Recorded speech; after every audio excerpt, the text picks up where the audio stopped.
ಇವತ್ತು ಕನ್ಯಾಕುಮಾರಿಯಲ್ಲಿ last day. ಬೆಳಿಗ್ಗೆ ಎದ್ದಿದ ತಕ್ಷಣ ಸೀದಾ ವ್ಯೂ ನೋಡೋಕೆ ಹೋದೆ. ತುಂಬ ಚೆನ್ನಾಗಿತ್ತು ವ್ಯೂ. ಈ ಥರ ನನ್ನ ಜೀವನದಲ್ಲೂ ಬೆಳಿಗ್ಗೆ ಎದ್ದಿದ ತಕ್ಷಣ ಈ ಥರ ವ್ಯೂ ನೋಡಿಲ್ಲ, ಇದೇ ಫಸ್ಟ್ ಟೈಮು. ಆಮೇಲೆ ಸೀದಾ ಟ್ರೈನ್ ಟಿಕೆಟ್ ಬುಕ್ ಮಾಡೋಕೆ ಹೋದೆ. ಕನ್ಯಾಕುಮಾರಿ ಟು ರಾಮೇಶ್ವರಂಗೆ ಟಿಕೆಟ್ ಬುಕ್ ಮಾಡೋಕ್ಕೆ 200 ಮೀಟರ್ಸ್ ವಾಕಿಂಗ್ ಮಾಡ್ಕೊಂಡು ಹೋಗ್ತಾ ಇದೆ. ಆಮೇಲೆ ರೈಲ್ವೆ ಸ್ಟೇಷನ್ ಬಂತು. ಆಮೇಲೆ ಅಲ್ಲಿ ಟಿಕೆಟ್ ಕೂಡ ಬುಕ್ ಮಾಡಿದೆ. ಕನ್ಯಾಕುಮಾರಿ ಟು ರಾಮೇಶ್ವರಂಗೆ ಟಿಕೆಟ್ ಸಿಕ್ತು. ಆಮೇಲೆ ಶುಗರ್ ಕ್ಯಾನ್ ಜ್ಯೂಸ್ ಕೊಡ್ಕೊಂಡು ಸೀದಾ ನಾನು ಹೋಗಿದ್ದು ಚರ್ಚಿಗೆ. ಚರ್ಚಲ್ಲಿ ಹೋಗ್ಬಿಟ್ಟು ಪ್ರೇ ಎಲ್ಲ ಮಾಡಿಕೊಂಡು ಆಮೇಲೆ ಚರ್ಚಿಂದ ಆಚೆ ಬಂದೆ. ಆಮೇಲೆ ಸೀದಾ ಹೋಟ್ಲಿಗೆ ಹೋಗೋಣ ಅಂತ ಹೋಟ್ಲಿಗೆ ನಡ್ಕೊಂಡು ಹೋಗ್ತಾ ಇದೆ. ಆಮೇಲೆ ಹೋಟ್ಲಿಗೆ ಬಂದೆ. ಹೋಟ್ಲು ಆಚೆಯಿಂದ ಈ ಥರ ವ್ಯೂ ಇರುತ್ತೆ ನನ್ನ ಹೋಟ್ಲು.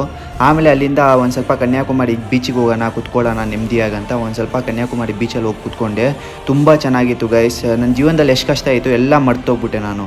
ಆಮೇಲೆ ಒಂದು ಸ್ವಲ್ಪ ಫೋಟೋಶೂಟು ವೀಡಿಯೋಸ್ ಎಲ್ಲ ಮಾಡಿ ಆಮೇಲೆ ತುಂಬ ಚೆನ್ನಾಗಿ ಅನಿಸ್ತು. ನನ್ನ ಲೈಫಲ್ಲೂ ಇಷ್ಟು ನಾನು ಖುಷಿ ಪಟ್ಟಿಲ್ಲ.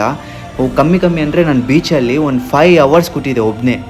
ಆಮೇಲೆ ಸೀದಾ ಕ್ಯಾಬ್ ಬಂತು. ಕ್ಯಾಬಲ್ಲಿ ನಾನು ಕೂತ್ಕೊಂಡು ರೈಲ್ವೆ ಸ್ಟೇಷನ್ಗೆ ಹೋದೆ. ನೈಟು 11 ಗಂಟೆಗೆ ನಾನು ರೈಲ್ವೆ ಸ್ಟೇಷನ್ಗೆ ಹೋದೆ. ನನಗೆ ನನ್ನ ಕನ್ಯಾಕುಮಾರಿ ಜರ್ನಿ ಮುಗೀತು. ಇವಾಗ ರಾಮೇಶ್ವರಮಲ್ಲಿ ಸಿಗೋಣ.